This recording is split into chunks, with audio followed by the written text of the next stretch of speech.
All achievements, whether in the business, intellectual, or spiritual world, are the result of definitely directed thought, are governed by the same law, and are of the same method. The only difference lies in the object of attainment. Welcome to Flourish. I'm Diane Planidin, and you're in the right place if you're ready to create an inspired life. And we do so by working on our own personal development, so we can be strong role models for those we love and mentor. Today we are on the next chapter of James Allen's book, As a Man Thinketh. And let me tell you, it is an eye-opener, and it's a short read, and I highly recommend you pick up your own copy.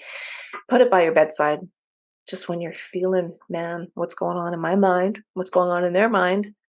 It explains a lot about us humans and our human nature and our tendency to let our imagination go wild, because you're creating your own reality. Anyways, this chapter is called The Thought Factor in Achievement. And here's how it begins, because this is really good. And I'm going to keep this general neutral as much as humanly possible. All that a person achieves and all that they fail to achieve is the direct result of their own thoughts. In a justly ordered universe where loss of equipoise, well, that means balance, would mean total destruction, individual responsibility must be absolute. A person's weakness and strength, purity and impurity are their own and not another person's.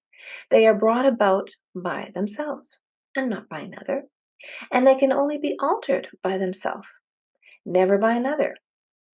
Your condition is also your own and not another person's. Your suffering and your happiness are evolved from within. As he thinks, so he is.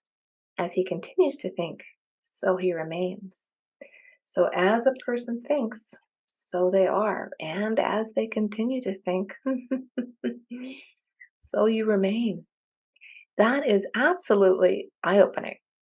James Allen goes on to say, and this is so obvious, it's crazy.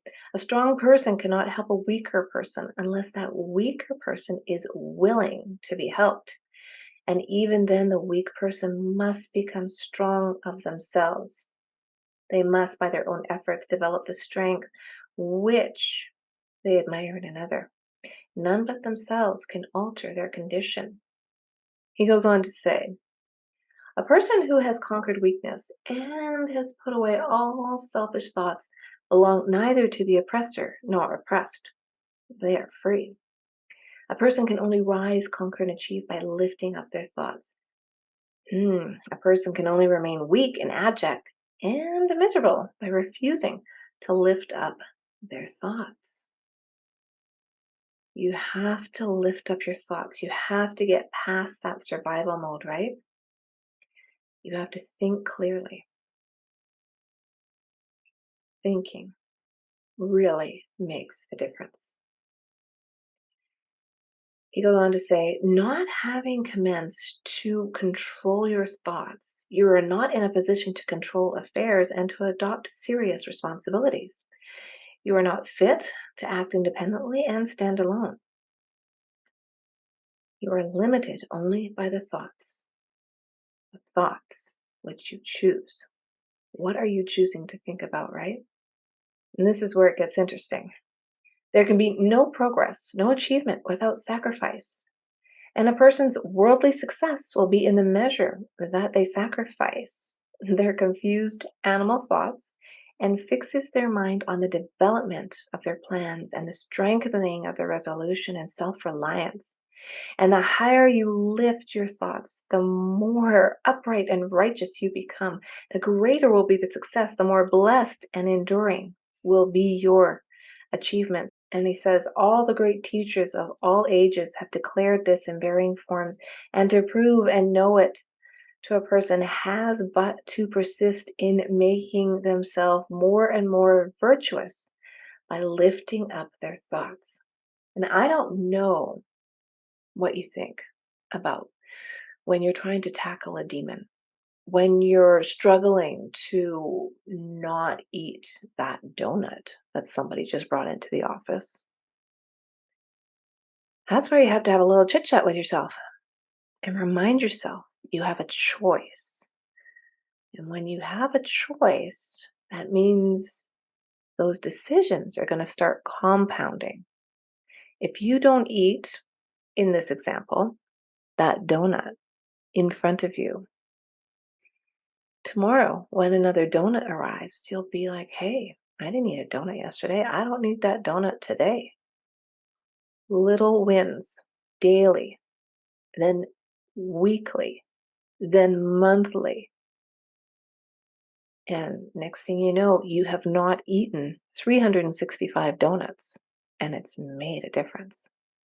But you have to build up that mental muscle. He goes on to say, achievement of whatever kind is the crown of effort, the diadem of thought. By the aid of self-control, resolution, purity, righteousness, and well-directed thought, a person ascends. That's how you reach the top. See at the top. Hey, Zig Ziglar, right? A person may rise to high success in the world and even to lofty altitudes in the spiritual realm, and again descend into weakness and wretchedness by allowing arrogant, selfish, and corrupt thoughts to take possession of them. Victories attained by right thought can only be maintained by watchfulness.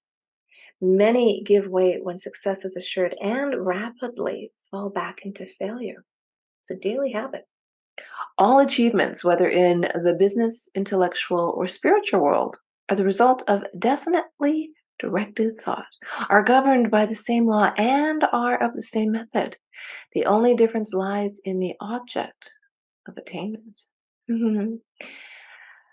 This is spectacular.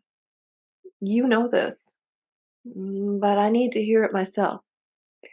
A person who would accomplish little must sacrifice little. A person who would achieve much must sacrifice much.